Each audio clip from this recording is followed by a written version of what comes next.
Every baseball fan knows the feeling, that uneasy silence after a disappointing season, when everyone's trying to figure out what went wrong. The Bronx has been there before, but this time it feels heavier. The Yankees, the most storied franchise in baseball, are staring at an offseason filled with more questions than answers. There's frustration in the air, and under it all, a quiet fear. What if the next big name decides New York is no longer home? Sometimes, it's not the losses that hurt, it's the uncertainty that follows them.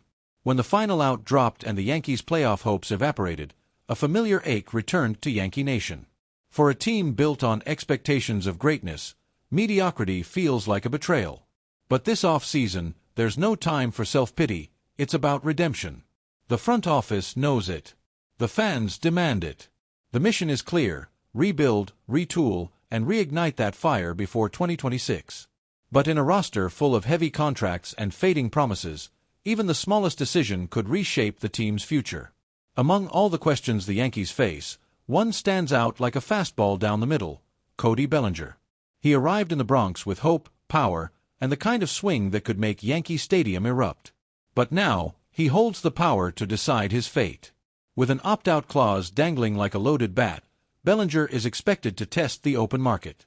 It's the kind of move fans fear but agents love, especially when that agent's name is Scott Boras, a man known for turning good players into gold mines.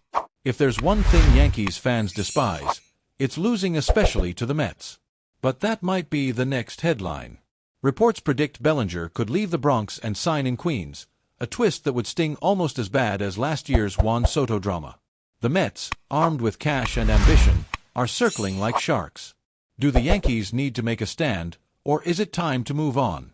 Drop your thoughts in the comments, and don't forget to subscribe and hit the notification